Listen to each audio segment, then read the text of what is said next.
प्रिय भक्तगण, आज हम आपको एक कथा का श्रवण करा रही हूँ जो सुनने मात्र से आपके जीवन में सुख, संपत्ति और धन की वर्षा होगी। तो चलिए कथा को प्रारंभ करते हैं। भगवान शिव माता पार्वती से कहते हैं कि कर्म में, प्रेम और फल में आत्म शांति मिलती है। तब माता पार्वती कहती है, हे प्राणनाथ, कृपया पहेली मत बुझाइए, मुझे विस्तार से बताएं। तब भगवान शिव कहते हैं, हे प्रिय, इस कहानी को ध्यान से सुने। अगर आप यह कहानी सुन रहे हैं तो पूरा सुनिए। इस कथा को आधा अधूरा छोड़कर जाने की गलती मत करिएगा, क्योंकि इस पवित्र कथा को पूरा सुनने से मन चाहा फल की प्राप्ति होगी। इसलिए इस कथा को पूरा सुने। आप शिव भक्त हैं तो भोलेनाथ का अनादर ना करें। एक समय की बात है, एक राजा था जिनकी 6 रानियां थीं। राजा का राज्य बहुत दूर फैला हुआ था। वह बहुत ही दयालु था और हमेशा प्रजा के भलाई के लिए काम करता था। राजा की प्रजा भी उसे बहुत प्यार करती थी। राज्य की सीमाएं बहुत दूर तक फैली हुई थीं। राजा के राज्य में किसी भी प्रजा को कोई दुख नहीं था, लेकिन राजा को हमेशा एक चिंता थी, क्योंकि राजा के पास कोई संतान नहीं थी। उन्होंने संतान प्राप्ति के लिए 6 बार शादियां की, परंतु किसी से भी संतान की प्राप्ति नहीं हुई। इससे राजा बहुत दुखी हो गए थे। उनका दुख देखकर पूरी प्रजा भी दुखी थी। प्रजा के मन में भी था कि राजा को एक संतान हो जाता तो राज्य का उत्तराधिकारी मिल जाता, जो पूरी नहीं हो रही थी। प्रजा सदा ईश्वर से कामना करते और प्रार्थना करते कि उनके लिए भी एक पुत्र हो जो राजा बने। प्रजा भी देवी देवताओं की आराधना करती थी और मनौतियां मांगती थी। राजा ने कुछ नहीं छोड़ा, फकीर, साधु, सन्यासी सबकी सेवा की, परंतु अब तक उन्हें किसी का आशीर्वाद नहीं मिला था। एक दिन की बात है, राजा वन में निकले शिकार करने के लिए, और शिकार करने के लिए वे हिरण का पीछा करते करते जंगल में काफी दूर निकल गए थे। हिरण तो मिल नहीं पाया, न जाने कहाँ विलीन हो गया। वे तलाशते रहे हिरण को कि कहीं दिखाई दे जाए, लेकिन हिरण उन्हें कहीं नहीं मिला। अब राजा को जोरों से प्यास लगी थी। राजा अपने रास्ते से ही भटक चुके थे। घोड़ा लेकर वे आगे बढ़े जा रहे थे। चारों दिशाओं में घनघोर जंगल ही जंगल था। अचानक कहीं से झरने की आवाज सुनाई पड़ी। राजा ने सोचा, लगता है उधर झरना है। कहते हुए राजा आवाज की दिशा में चल पड़े। थोड़ी दूर जाने के बाद जो राजा को झरना दिखाई दे गया, वह उत्तरा घोड़े से झरना में पानी पीने के लिए। अचानक एक आवाज सुनाई दी, आप कौन हैं? आपको दिख नहीं रहा कि मैं यहां नहा रही हूं? फिर आप कैसे आ गए? राजा ने चौंक कर पीछे मुड़कर देखा। सचमुच अपनी प्यास के आगे उन्हें दिखाई नहीं दी। एक लड़की झरना में नहा रही थी। झट घूमकर उन्होंने अपनी आंखें उधर से फेर लीं और कहा, मुझे बहुत प्यास लगी थी, इसलिए मैं आ गया पानी पीने, मुझे क्षमा करें। मैंने आपको देखा नहीं, यदि बुरा नहीं माने तो मैं पानी पी लूं और फिर चला जाऊंगा। वैसे भी मैं रास्ते में भटक गया हूं। आप कौन हैं और इस घने जंगल में अकेली कैसे हैं? लड़की ने कहा, मैं तो यहीं पास के गांव में रहती हूँ। रोज यहाँ आती हूँ और इसी झरने में नहाती हूँ। यह झरना और नदी जंगल के बीच में है, इसीलिए कभी कोई यहाँ आया ही नहीं। मैं तो निश्चिंत होकर नहा रही थी। मुझे नहीं पता आप आ जाएंगे। आप पानी पी लीजिए और उधर थोड़ी देर रुक जाइए, मैं आपको थोड़ी देर में रास्ता बता दूंगी। राजा ने पानी पीकर उधर की तरफ मुंह किए किए ही एक किनारे बढ़कर पेड़ की छांव में खड़ा हो गया। इधर वह लड़की जल्दी जल्दी नहाकर एक चट्टान की ओट में जाकर कपड़े बदलने लगी और वहां से निकलकर राजा के पास आ गई और कहने लगी, आपको और पानी पीना है तो पी लीजिए। राजा ने कहा, नहीं नहीं, पानी तो मैंने पी लिया है। अब तुम अपना मुझे परिचय बताओ। लड़की कहने लगी, मैंने कुछ फल तोड़ रखे हैं, घर ले जाने के लिए क्या आप खाएंगे? अगर खाओगे तो मैं आपको दे दूंगी। यह कहकर वह जवाब सुने बिना टोकरी में बंधा हुआ फल निकालकर झरने के पानी में धोकर खाने के लिए राजा को देने लगी। राजा लगातार उसे मंत्रमुग्ध सा हुआ देख रहा था। राजा देखता है कि उसने बहुत सलीके से पत्ते का दोना बनाकर उसमें फल रखा हुआ। राजा उस फल को ले लेता है और कहता है, तुम नहीं खाओगी? तो लड़की कहती है, नहीं, आप अतिथि हैं, आप खाई। राजा फल खाते हुए फिर पूछता है, आप अपना परिचय दे दो। लड़की कहती है, मेरा नाम रूपा है, मैं बगल के गांव में रहती हूँ। मेरे गांव का नाम वनगांव है। मेरे परिवार में सिर्फ मेरी माँ है। हम लोग जंगल से फल और लकड़ियां ले जाते हैं और उसी को बेचकर अपना गुजारा कर लेते हैं। घर के पास थोड़ी सी जमीन है, उसमें हम लोग कुछ अनाज और सब्जियां उगा लेते हैं, जिससे हमारा जो खर्च चल जाता है। आप कौन हैं बाबू? आप भी बताइए तो। राजा कहने लगा, अगली बार मिलने आऊंगा तब बताऊंगा। इसके बाद रूपा ने राजा को रास्ता बता दिया। राजा अपने राज्य जाने से पहले रूपा से कहने लगा, दोबारा मैं तुम्हें कहाँ मिल सकता हूँ, ये तो बताया ही नहीं तुमने। रूपा कहने लगी, आप क्यों मिलना चाहते हैं दोबारा? राजा कहने लगा, बस तुम्हें देखकर तुमसे बातें करने की इच्छा होती है। तो रूपा हंस पड़ी और बोली, मैं रोज यहाँ आती हूँ, बताया तो था। सुबह लकड़ियां ले जाकर और माँ को दे देती हूँ, फिर फल लेकर जाती हूँ। खाना खाकर हम सब्जियां और फल बेचने बाजार जाते हैं। तो मैं आपको इस समय रोज यहाँ मिलूंगी, या आप मेरे गांव भी आ सकते हैं। राजा निकल पड़ा और अपने राज्य आ गया। लेकिन राजा को रूपा पर जो मोहित हो गया था, राजा बेचैन रहने लगा। उसे बार बार रूपा से मिलने की इच्छा होती।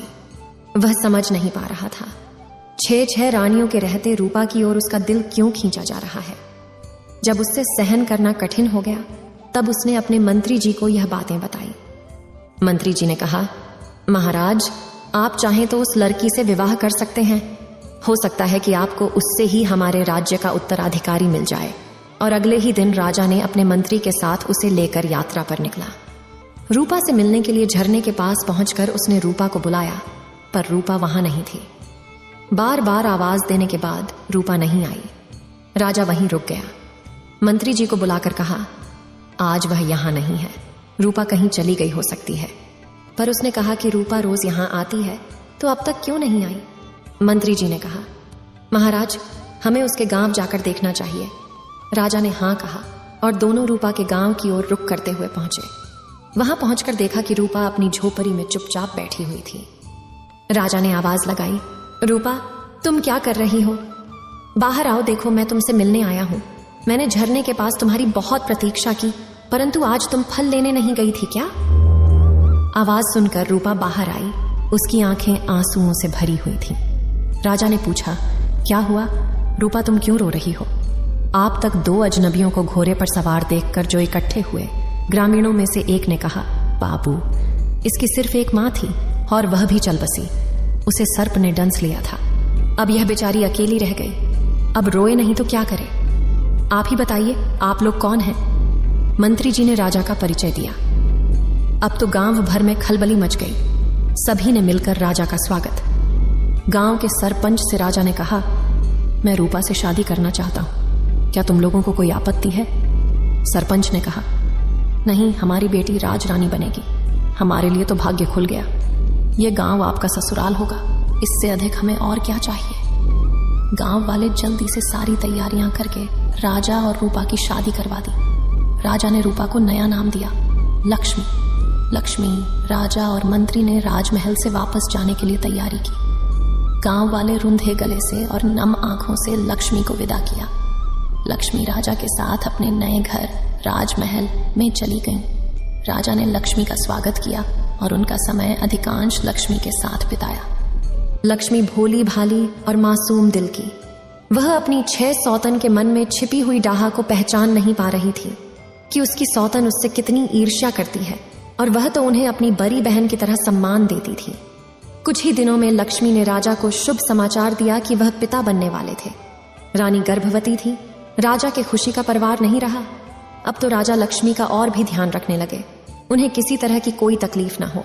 और विशेषकर उन्होंने राजमहल में सभी दासियों को उनकी इच्छा पूरी करने के निर्देश दे दिया। कुलगुरु को भी रोज धार्मिक और प्रेरक कहानियां रानी को जाकर सुनाए। उन्हें भी यह निर्देश दिया गया। पूरे राज्य में खुशी की लहर दौड़ गई। चारों तरफ बधाइयों की धूम मची थी। सभी खुश थे कि राज्य को वारिस मिलने वाला है। परंतु बड़ी 6 रानियां तो जलकर राख हो गई थी, और वे 6 की 6 रानियां आपस में विचार करने लगे कि अब क्या होगा। यह रानी तो पहले ही राजा को बहुत प्यारी है। बच्चा होने के बाद तो और अधिक इसका ध्यान रखा जाएगा। इस पटरानी की ही हो जाएगी और हम सभी का तो कोई महत्व नहीं रहेगा, और ये हमें दासी की तरह समझेगी। इस तरह से वे आपस में सलाह करके हमेशा 6 रानी लक्ष्मी को परेशान करने का प्रयास करती, परंतु उनका कोई भी प्रयास सफल नहीं हो पाता था। कभी कुलगुरु के लोग रास्ते में आ जाते, तो कभी प्रजा, और कभी दासियां, तो कभी स्वयं राजा ही रहते। इस तरह समय बीत रहा था और गर्भ अवस्था का समय लगभग पूरा होने को था। तभी अचानक सीमा पर विद्रोहियों ने विद्रोह कर दिया। उन्हें हारने में सेनापति विफल रहे। तब राजा को ही जाना पड़ा।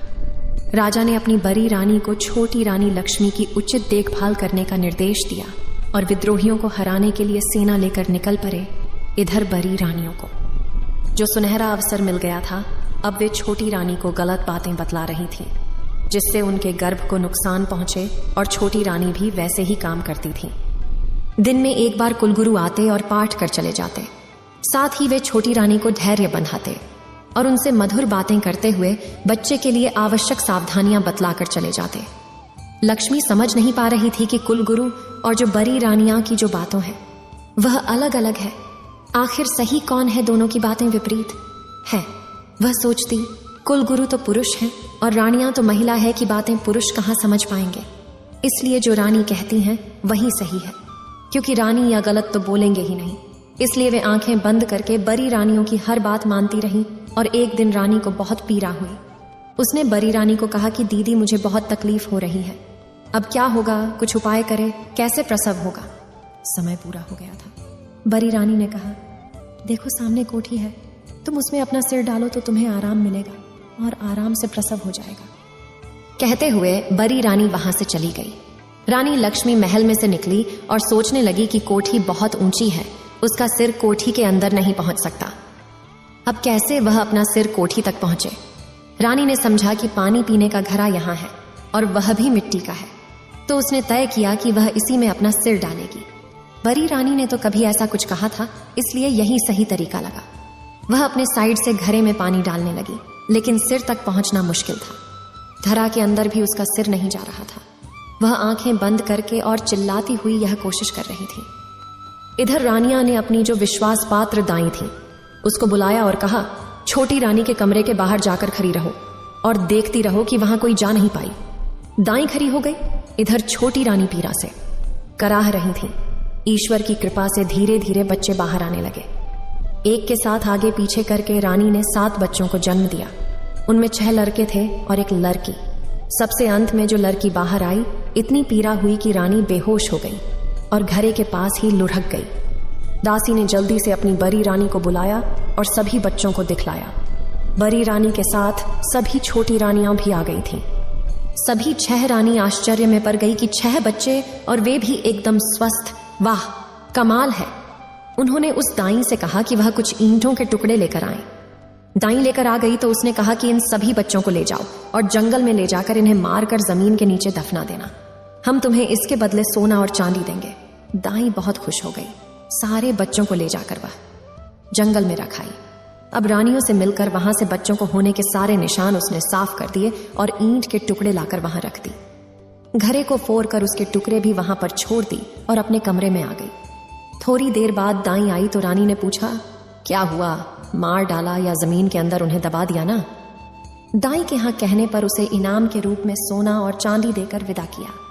इसके बाद रानियां छोटी रानी लक्ष्मी के पास आई और उसके ऊपर पानी के छींटे देकर छोटी रानी को होश में लाई। रानी जब होश में आने के बाद बहुत कमजोरी महसूस कर रही थी।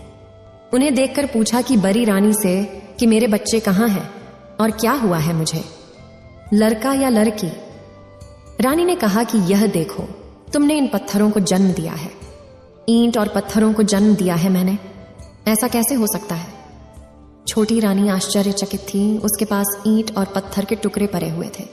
उसने रोते हुए कहा कि ऐसा कैसे हो सकता है? नहीं, यह नहीं हो सकता। बच्चा तो जरूर हुआ होगा। बड़ी रानी ने कहा, तो क्या हमने उसे कहीं छुपा दिया है? यही तो है जिसने तुमने जन्म दिया है। लो, इसे संभाल कर रखो। और एक थैला में उन्होंने सारे ईंट और पत्थर के टुकड़ों को भर दिया। अब प्रतीक्षा थी राजा के आने की। छोटी रानी तो बहुत ही आश्चर्यचकित थी। वह समझ नहीं पा रही थी कि ऐसा कैसे हो सकता है। पूरे राजमहल में यह बात फैल गई कि छोटी रानी ने बच्चों के बदले ईंट और पत्थर को जन्म दिया है। राजा भी जो युद्ध जीत कर अपने नगर को वापस आ गए थे, उनके स्वागत में बड़े आयोजन किए गए, लेकिन लोगों के चेहरों पर उमंग नहीं थी जैसा वह अपने मन में सोच रहे थे। उन्हें यह देखकर बड़ा हैरानी हुआ। राजा जब राजमहल में पहुंचे तो सभी रानियों ने उनका हार्दिक स्वागत किया। छोटी रानी का चेहरा मुरझाया हुआ था, लेकिन सभी रानियां बहुत प्रसन्न थीं। राजा ने देखा कि छोटी रानी का चेहरा मलिन है, लेकिन और रानियों की आत्मा में उत्साह बढ़ा हुआ था। वह इस पर आश्चर्यचकित हो गए और छोटी रानी से पूछा, क्या हुआ रानी जी? इस पर छोटी रानी ने कहा, महाराज हम तो जा रहे हैं। इस पर बड़ी रानी ने उत्तर दिया, कैसे नहीं दुखी रहे महाराज, उनका राजसी भेद अब सबके सामने है। राजा ने पूछा, क्या मतलब है तुम्हारा? रानी ने जवाब दिया, लक्ष्मी का प्रसव हो गया है। क्या हुआ बताओ? बड़ी रानी ने बताया, महाराज इसने तो हमें धोखा देती रही। यह गर्भवती नहीं थी, बस दिखावा करती रही और हमें धोखे में रखा। गर्भ होने पर कुछ तो होता ही, नहीं तो ईंट और पत्थर पैदा तो नहीं होते हैं। इन्हीं के कमरे में रखे हुए हैं, आप जाकर स्वयं देख लीजिए। पटरानी राजा और लक्ष्मी के जो कक्ष में राजा को लेकर गई ईंट और पत्थरों के टुकड़ों को दिखाया। राजा आश्चर्यचकित थे। उन्होंने कहा, यह कैसे हो सकता है? मानव गर्भ से यह कैसे निकल सकता है? बड़ी रानी पटरानी कहने लगी, वही तो हम भी कह रहे हैं कि उन्होंने गर्भ का नाटक किया था हमारे साथ। हम भी तो उम्मीद लगाए बैठे थे, राज्य का वारिस मिलेंगे, हमें भी तो माता होने का सौभाग्य मिलेगा, परंतु ऐसा कुछ भी नहीं हुआ। राजा अब क्रोध में आकर रानी लक्ष्मी की ओर पलट गए और पूछा, बताइए रानी, आपने हमें इतना बड़ा धोखा क्यों दिया? आपकी हिम्मत कैसे हुई हमसे छल करने की? अरे हम विधि का विधान मानकर संतोष कर लेते। हमारे भाग्य में संतान सुख है ही नहीं, लेकिन आपने तो आशा दिलाकर हमारी आशा पर पानी फेर दिया। हम तो आपके मासूम चेहरे पर मोहित होकर आपको अपनी रानी बनाकर लेकर आए थे। हमने आपको इतना प्यार, आदर और सम्मान दिया, परंतु आप उस सम्मान के योग्य नहीं हैं।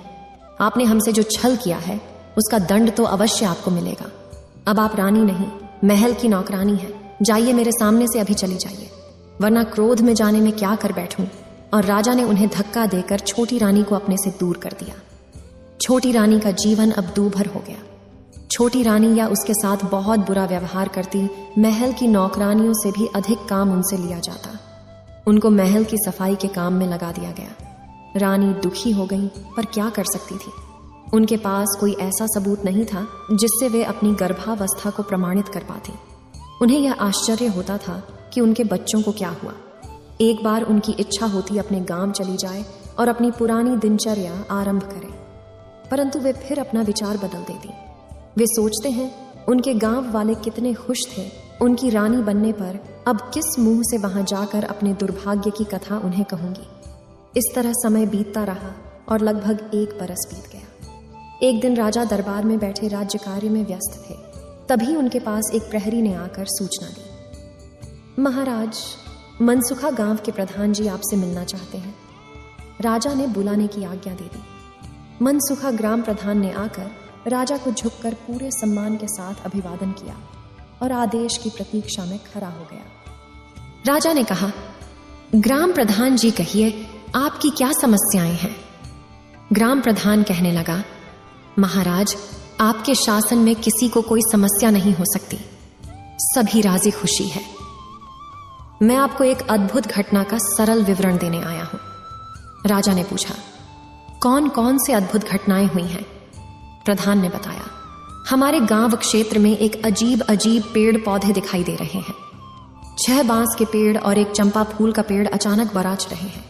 किसी ने उन्हें नहीं बोया, पर हमने उन पर ध्यान नहीं दिया। बीच में एक चंपा पौधा है जो बांसों के बीच में खड़ा है, जैसे कि यह उन्हें सुरक्षित रखने के लिए बांसों का एक किनारा बना रहा है। चंपा और बांसों के बीच कोई भी हमारे गांव वालों ने नहीं लगाया है, लेकिन पौधे ने खुद ही फलना शुरू कर दिया है। यह सचमुच अद्भुत है। चंपा का पौधा भारी है फूलों से, लेकिन कोई उन्हें छूने से फूल नहीं गिरते। हमने उस पौधे से एक सुगंधित फूल चुना, परंतु अगर हम फूल छूने के लिए हाथ बढ़ाते हैं तो चंपा के सभी फूल आकाश से भी ऊंचे हो जाते हैं और वहां से मानव की आवाज भी सुनाई देती है। यही अद्भुत घटना है। चंपा और बांस सभी आपस में मानव आवाज में बातें करते हैं। राजा आश्चर्यचकित हो गए। राजा के साथ साथ सभी दरबारी भी आश्चर्य में थे। राजा ने कहा कि ऐसा कैसे हो सकता है? पौधे और वृक्ष मानव आवाज में कैसे बोल सकते हैं? क्या बोलते हैं? वे ग्राम प्रधान कहने लगे, महाराज चंपा की ओर हाथ बढ़ाते हैं तो चंपा के पौधे से आवाज आती है, भैया बांस इस गांव के ग्रामीण फूल तोड़ने आए हैं, फूल देना है या नहीं? तो उन बसों में से किसी की एक आवाज आती है ना, बहना फूल नहीं देना है। तब वह चंपा की डालियां इतनी ऊंची हो जाती है कि किसी से भी कोई भी इंसान उन तक नहीं पहुंच पाता। लंबे डंडे से भी फूल तक पहुंचना संभव नहीं होता, परंतु प्रतिदिन प्रातःकाल चंपा के फूल जमीन में बिखरे मिलते जो कि बहुत ही सुगंधित होते। लेकिन आश्चर्य की बात तो यह है, सभी गांव वाले ने बड़ी कोशिश की, पर कोई भी अपने हाथों से एक फूल तोड़ नहीं पा सका। बहुत से राहगीर और कई गांवों के लोगों ने भी प्रयास किया, परंतु किसी ने भी कोई फूल नहीं तोड़ पाया। राजा ने अपने मंत्री से कहा, जी आप जाकर देखें, हमें पूरी जानकारी दीजिए कि वे पौधे क्या हैं। मंत्री जी ने कहा, जी महाराज, मैं खुद जाकर देखता हूं। मंत्री जी ग्राम प्रधान के साथ दरबार से बाहर निकले। राजा और सभी दरबारी हैरान थे। फिर राजा ने सोचा, मंत्री जी सच्चाई पता लगाकर आएंगे और वह भी राज्य के कार्यों में लगेंगे। मंत्री जी प्रधान जी के साथ पहुंचे और सभी गांव वाले इकट्ठा हो गए। प्रातःकाल मंत्री जी ग्राम प्रधान और कुछ लोगों के साथ चंपा के पास पहुंचे। चंपा के फूलों की सुगंध महसूस की गई। वह सभी सम्मोहित हो गए और चंपा के पौधों के पास पहुंच गए। मंत्री जी ने देखा, ग्राम प्रधान की बताए अनुसार बिल्कुल बीच में चंपा का पौधा था और उसे अपनी सुरक्षा के घेरे में लिए हुए बॉस के पौधे खड़े थे। चंपा की डालियां सामान्य ऊंचाई पर भी थीं, जिसे मंत्री जी हाथ पकड़कर आराम से छू सकते थे और फूल भी तोड़ सकते थे। चंपा के फूल मंत्री जी के हाथों की पहुंच की सीमा में थे। पौधे के चारों ओर जमीन में फूल बिखरे पड़े थे, जो कल से आज तक की किसी भी समय हवा से झरे होंगे। मंत्री जी ने चंपा के फूल की सुगंध से सम्मोहित होकर कि चंपा के पौधे की ओर बढ़े और हाथ बढ़ाया फूल तोड़ने के लिए। तभी उन्हें पौधे में से निकलती हुई एक मानव आवाज सुनाई दी, जिसे सुनकर आगे बढ़े हाथ जहां के तहां रुक गए। वह आश्चर्यचकित हो उठे। फूल से आवाज आई, यह बाज भैया, ये आवाज चंपा के पौधे में से आई थी। हाँ बहन, चंपा किनारे की ओर से एक बांस में जो ये आवाजें। हमारे मंत्री जी फूल तोड़ने आए हैं, क्या मैं टूटूं या आकाश की ओर उठ जाऊं? सभी बांस के पौधों में से एक साथ आवाज आई, जो बिल्कुल साफ सुनाई दे रही थी, जैसे 6 लोग बोल रहे हो, लेकिन आवाज स्पष्ट सुनाई दे रही थी। इसके बाद मंत्री जी ने सुना कि वहां कुछ गड़बड़ हो रही है। उन्होंने आवाजें सुनी जो कह रही थीं, बहन चंपा, लग जा, आकाश या वही मंत्री जी हैं जिन पर हमारी मां की जिम्मेदारी थी, लेकिन उन्होंने अपनी जिम्मेदारी पूरी नहीं की, इसलिए इनके सामने झुकना नहीं। लेकिन उन्होंने कभी भी अपने काम को पूरा नहीं किया। एक फूल की डाल इतनी ऊंची बनी कि मंत्री जी को किसी भी तरह से छूना असंभव था। मंत्री जी ने कई कोशिशें की, लेकिन एक भी फूल नहीं तोड़ सके। बांस से आवाज आ रही थी, मंत्री जी, आप किसी इंसान की जिम्मेदारी लेने के योग्य नहीं हैं। आप अपनी जिम्मेदारी पूरी तरह नहीं निभा रहे हैं। आपने एक बार भी देखने का प्रयास नहीं किया। हमारी मां रानी लक्ष्मी गर्भावस्था के अंतिम समय में कैसे रही और उनका प्रसव कैसे हुआ, उन्हें क्या समस्याएं हो सकती हैं, इसलिए आपने हमारी दृष्टि में अपराध किया है। मंत्री जी आश्चर्यचकित थे। एक और तो उन्हें आश्चर्य हो रहा था कि पौधे कैसे मानव आवाज भी बात कर रहे हैं, तो दूसरी तरफ उन्हें यह आश्चर्य हो रहा था कि सचमुच रानी लक्ष्मी को वह एक बार देख कर आ जाते थे। परंतु यह इन बात पौधों को कैसे पता चली और वे गिलानी से भर उठे, क्योंकि गर्भावस्था के अंतिम समय में रहने की देखभाल तथा प्रसव उन्हें अपनी निगरानी में करवाना चाहिए था। जो जिम्मेदारी उन्होंने पूरी नहीं की, तो क्या कुछ बड़ा षड्यंत्र हुआ है? रानी लक्ष्मी के साथ आखिर बात क्या है? उन्होंने पूछा, आप बताएं कि हमसे क्या गलती हुई है और उस गलती का प्रायश्चित हमारे द्वारा क्या हो सकता है, जिससे हमारी भूल सुधारी जा सके। परंतु इसके बाद पौधों में से कोई आवाज नहीं आई। मंत्री जी बार बार प्रयास करते रहे पौधों से बात करने की। फिर भी बांस में से कई प्रकार के प्रश्न पूछा, लेकिन एक आवाज भी उसमें से नहीं आई। लेकिन चंपा की डालियां यूं ही ऊंचाई थी। मंत्री जी बहुत परेशान थे। उन्होंने सवालों के जवाब नहीं पाए। निराश होकर वे गांव से लौटने से पहले गांव वालों से कहा, मैं यह महाराजा से जरूर कहूंगा और आशा है कि महाराजा यहां आएंगे। रहस्य का पता करना अत्यंत महत्वपूर्ण है। इसके बाद मंत्री जी अपने राज्य में वापस चले गए। राज्य में पहुंचकर उन्होंने महाराज से सब कुछ साझा किया और कहा, महाराज, राजमहल में कुछ षड्यंत्र हुआ है। मुझे अपनी गलती का एहसास हो रहा है। छोटी रानी की देखभाल मैंने सही से नहीं की है। आपसे निवेदन है कि आप जाएं और स्वयं देखें, शायद बांस और चंपा आपको सच्चाई बता सके। राजा ने कहा, ठीक है, हम स्वयं चलेंगे और अपनी रानियों को भी लेकर चलेंगे। हम सारे लोग जलकर वहां देखेंगे। मंत्री जी से जो राजा ने कहा। महाराज मंत्री जी ने भी कहा, आपसे एक और निवेदन है। कृपया आप छोटी रानी लक्ष्मी को भी साथ ले चले महाराज।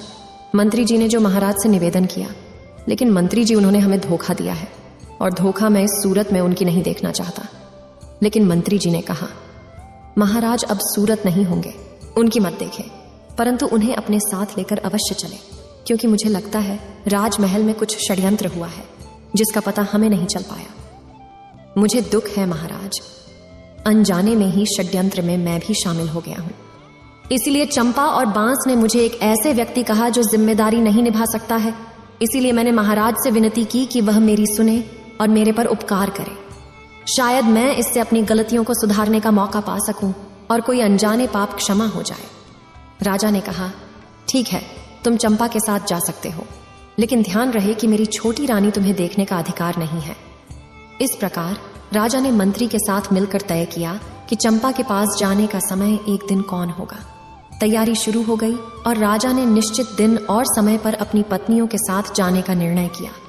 रथ में राजा स्वयं थे, उनकी पट रानी और 5 रानियों की पालकी पीछे थी।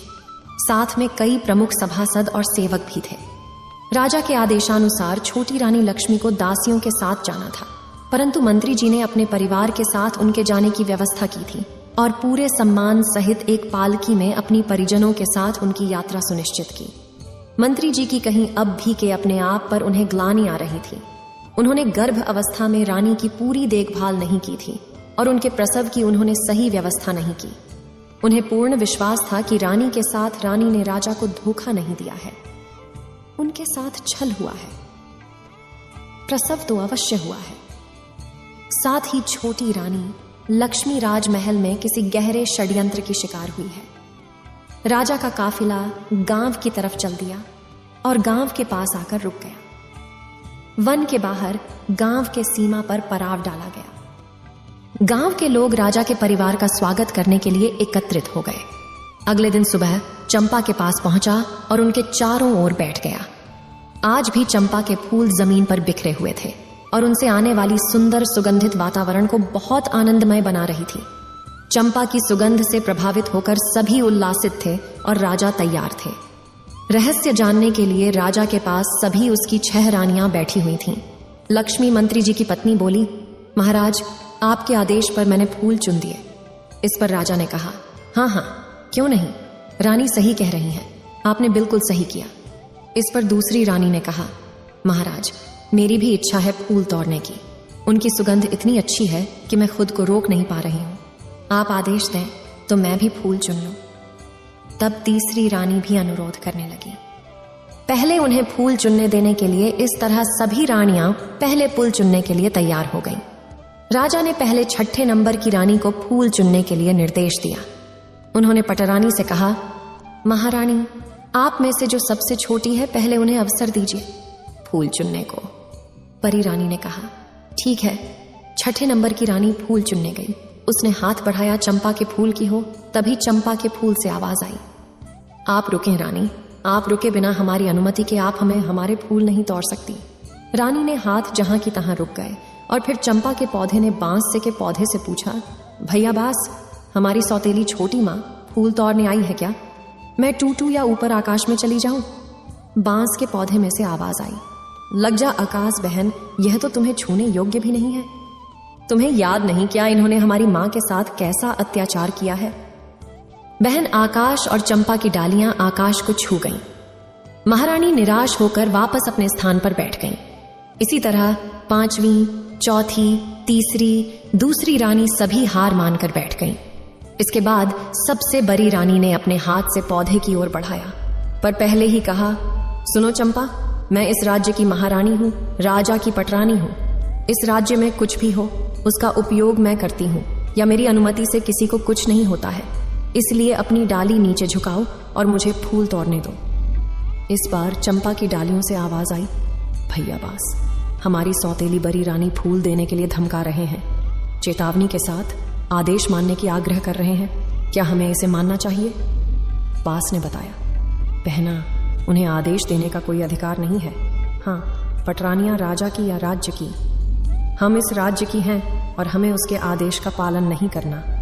तुम्हें याद नहीं, इन्हीं के आदेश से तो सारा काम हुआ। इन्होंने तो हमारी मां को सबसे अधिक दुख दिया है और हमें वन में भेजकर हमारी मृत्यु का रास्ता तैयार किया था। ये तो महारानी बनने के लायक भी नहीं।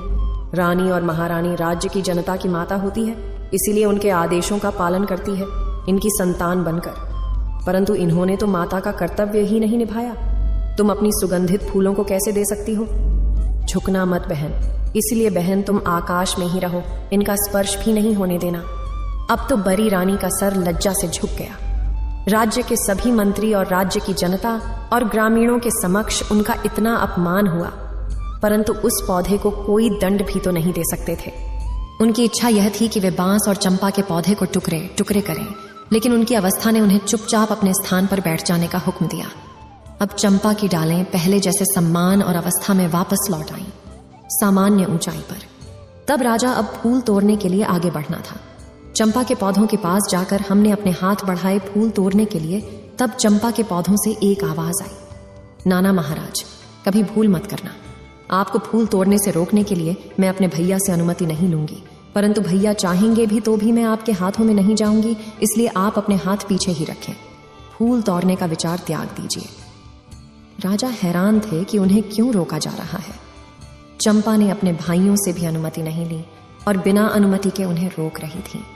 राजा ने पूछा, मैंने इस देश में किसी के साथ कभी अन्याय नहीं किया है। वह अपनी प्रजा को अपनी संतान मानता हूं और इसी तरह उनकी देखभाल भी करता हूं। मैंने किसी पशु पक्षी को भी तकलीफ देने की नहीं सोची। फिर तुम ऐसा क्यों कह रही हो? तुम मुझे बताओ। इस बार चंपा के पौधे से आवाजें आईं। आप अपनी पूरी प्रजा को संतान मानते हैं, परंतु आपने जो कहा है उसी पर विश्वास करते हैं। आप स्वयं किसी भी सच्चाई जानने की कोशिश नहीं करते। आपने प्रजा को संतान माना, लेकिन अपनी संतान की खोज खबर करने की कोशिश नहीं की। तो आपकी संतान कहाँ है? आपकी अपनी संतान कहाँ है? कैसी है? क्या आपने कभी जानने का प्रयास किया? आप अपने राज्य की सुरक्षा करने की बात करते, लेकिन आप तो अपनी गर्भवती पत्नी की सुरक्षा नहीं कर पाए। एक सच्ची नारी का आपने विश्वास नहीं किया और उन्हें धोखेबाज कहकर नौकरानी बना दिया। इस तरह हमारी मौत के कुशासन में तुम भी शामिल हो गए हो। जब तुम अपनी पत्नी की सुरक्षा नहीं कर पा रहे थे, तो किसी और की क्या रक्षा कर पाओगे? महाराज, राजा ने पूछा, तो क्या अब तुम्हारे फूलों को कोई नहीं छू सकेगा? चंपा के पौधे ने कहा, यह जानने का अधिकार तुम्हें नहीं है, इसलिए तुम वापस जाओ और अपने राज्य का संचालन करो। युद्ध लड़ो। तुम्हारी प्रजा, तुम्हारी संतान आवश्यक है, लेकिन तुम उस संतान की देखभाल के लिए तैयार नहीं हो, इसलिए तुम यहां से चले जाओ। राजा के पास कोई शब्द नहीं थे, इसलिए वह अपने स्थान पर चुपचाप बैठ गए। अब मंत्री जी ने राजा से कहा, महाराज, अब आप यदि आदेश दे तो हम छोटी रानी लक्ष्मी को एक बार फूल तोड़ने पौधे के पास भेज दें। तुरंत रानी ने कहा, मंत्री जी, जो फूल महाराज के हाथों भी नहीं टूटे, इस धोखेबाज के हाथों कैसे टूटेंगे? मंत्री जी ने प्रसन्न वाचक दृष्टि से महाराज की ओर देखा तो चंपा के पौधे से अब तक की इतनी बातों से राजा को कुछ शंका होने लगी थी। रानी लक्ष्मी के साथ षड्यंत्र हुआ था, इसलिए उन्होंने अनुमति दे दी। राजा ने कहा, ले जाइए मंत्री जी, ले जाइए रानी लक्ष्मी को पौधे के पास, उन्हें भी प्रयास करने दीजिए। अब मंत्री जी रानी लक्ष्मी को फूल तोड़ने के लिए कहते हैं। रानी उठती है और देखती है चंपा के पौधे की डालियां आकाश की काफी ऊंचाई में है। वह कहती हैं, मेरे हाथ वहां तक कैसे पहुंचेंगे? मंत्री जी रानी साहेब, पर आप एक बार वहां जाकर तो देखिए, इतने लोग नहीं तोड़ पाए, महाराज भी नहीं तोड़ पाए। तो क्या हुआ? अगर आपसे भी नहीं टूटेगा तो छोड़ दीजिएगा, पर चलिए तो सही, मंत्री जी ने रानी को समझाया। रानी चली चंपा के पौधों के पास और उसने हाथ बढ़ाकर चंपा की तनु को छुआ और उसे प्यार से सहारा दिया। रानी को लगा कि उनको उस स्पर्श में सुख हो रहा है, अनंत सुख हो रहा है। वह पौधों को सहलाती रही। जब पौधे से आवाज आई, बहन चंपा, तुम रो रही हो? चंपा ने कहा, हाँ, हमारी माँ फूल लेने आई है। उन्होंने मुझे बहुत ही प्यार से स्पर्श किया। उनका पहला कोमल स्पर्श पाकर मैं आनंदित हो गई हूँ, इसलिए मेरा हृदय भावुक हो गया और आज मैं द्रवित हो गई हूँ। आप आदेश दें तो मैं क्या करूँ? मेरी तो इच्छा हो रही है कि मैं अपनी माँ के चरणों में अपने सारे फूल समर्पित कर दूं। इस पर सभी बांस एक साथ आवाज की, बिल्कुल सही, हाँ बहना, तुम्हारा दिल जो कह रहा है वहीं कर। माँ के चरणों में तो स्वर्ग है, माँ के चरणों का स्पर्श कर लो। और सारी डालियां झुक के चरणों को छूकर लक्ष्मी के चारों ओर फैल गई। उसके ऊपर चंपा फूल की वर्षा हो रही थी। रानी के सर से पांव तक चंपा के पुष्प भरे हुए थे और रानी आंसू बहाती हुई चंपा की डालियों को अपने हाथों से पकड़ी सहलाती जा रही थी। आंखों से आंसू बहने लगे। ये देखकर सभी राज्य कर्मचारी, सभासद, ग्रामीण सब भावुक हो गए। सबकी आंखों से आंसू बहने लगे। राजा ने उठकर उन पौधों से पूछा कि तुम कौन हो? ये बताओ, तुमने किसी को अपना फूल छूने भी नहीं दिया, परंतु अब छोटी रानी की बाहों में बंद कर उनके ऊपर पुष्प वर्षा कर रही हो। इसका क्या अर्थ है? मुझे बताओ, ऐसा क्यों हुआ? इस बार चंपा ने कहा कि राजा, मैं और यह 6 बांस आपकी और छोटी रानी की ही संतान है। हम 7 भाई बहन एक साथ पैदा हुए थे। मेरे सबसे बड़े भाई और मैं सबसे छोटी बहन थी। मेरी माँ प्रसव के समय बहुत ज्यादा पीड़ा में थी। उन्होंने आपकी पत्नी, राज्य की महारानी से आपकी सहायता के लिए निवेदन किया था, तो सभी ने हमारी माँ को कोठी में मुंह डालकर खड़े हो जाने के लिए कहा। कोठी बहुत ऊंची थी, इसलिए मेरी माँ ने पानी के घड़े में अपना सिर डाला। घड़े का मुंह छोटा था, इसलिए उसका सिर अंदर नहीं गया, लेकिन सिर रखकर वह दर्द से कराहती रही। किसी ने उनकी मदद नहीं की। हम 7 भाई बहन उसी समय में जन्म ले लिए। महारानी ने तो सोचा था हमारी माँ सिर में जो अपने सिर को कोठी में रखेगी और ऊंचाई से हमारा जन्म होगा, जिससे गिरने के कारण हम बच्चों की मृत्यु हो जाएंगे, परंतु ऐसा नहीं हो सका और हम सब जीवित रहे। परंतु माँ जो उस अवस्था में भी दर्द से बेहोश होकर भूमि पर गिर पड़ी थी, तब महारानी ने एक दाई को बुलाकर हमें जंगल में मारकर जमीन में दबाने के लिए आदेश दिया। दाई को भेजने के बाद कुछ ईंट पत्थर के टुकड़ों को मुंह पर रख दिया, जिससे हमारी माँ को कभी पता नहीं चला कि हम लोगों ने जन्म लिया था। वो कभी भी समझ नहीं पाई कि उनके बच्चे आखिर गए तो गए कहाँ, और आपने भी उन्हें धोखेबाज कहा। राजा कहने लगे, पर जब दाई ने तुम लोगों को मार दिया था, फिर तुम लोग पौधे कैसे बन गए? इस पर चंपा कहने लगी, महाराज, ईश्वर की लीला अपरंपार है। जब हमारी दाई हमें लेकर आई, तब अचानक ही जोरों की आंधी आ गई। वह चाहती थी कि हम राजमहल के बगीचे में जाकर दबाएं, परंतु अगर हम किसी को दिख जाते तो वह डर के मारे वन में ले गई और उसी जगह छोड़ दी। आंधी हमें खोजती रही, लेकिन हम नहीं मिले। इसके बाद उसने महल में जाकर महारानी को बताया कि हमें मारकर जमीन में दबा दिया गया है। उसको डर था कि सच्चाई से महारानी उसे सजा देगी। जब उसे पता चला कि हम बिना कुछ किए आसमानी से आंधी में दब गए, फिर भगवान की कृपा से मेरे भाइयों को बांस में बदलकर उन्हें चंपा फूल के पौधे में बना दिया। उनकी कृपा से हमें सभी घटना याद है और हम सभी को पहचान कर उनके अनुसार अपना व्यवहार कर पा रहे हैं और मानव की आवाज में बोल पा रहे। राजा कहने लगा, तो क्या तुम लोग अपने असली रूप में नहीं आ सकते? चंपा कहने लगी, आ सकते हैं महाराज। हमारी माँ सभी बांस से एक एक पत्ती और मेरे पौधे से एक पत्ती लें। फिर इन सभी 7 पत्तियों को गोलाई में रखकर भगवान का नाम लेकर प्रार्थना करेंगी और कहेंगी, हे ईश्वर, मेरे बच्चे वापस कर दो, तो हम पुनः सभी अपने असली रूप में आ जाएंगे। सुनते ही रानी ने बांस और चंपा के पौधे से एक एक पत्ती ली और उसे गोलाई में सजाया और स्वयं उनके समक्ष बैठ गई और हाथ जोड़ कर पूरी श्रद्धा के साथ बोली, हे ईश्वर, मैं पूरी जिंदगी आपकी सेवा करूंगी, आपकी पूजा करूंगी। तब भी आपके उपकार का मैं प्रतिकार नहीं कर पाऊंगी। आपने मेरे ऊपर इतना बड़ा उपकार किया है। मेरे बच्चों को संभाल कर इतने दिन आपने रखा, अब कृपया इन्हें मेरे आंचल में डाल दो। माँ, मुझे मेरे बच्चों से मिला दें। बांस और चंपा के पौधे विलीन हो गए। वहां लगभग 5-6 वर्ष के 6 बच्चे और एक बच्ची दिखाई दी।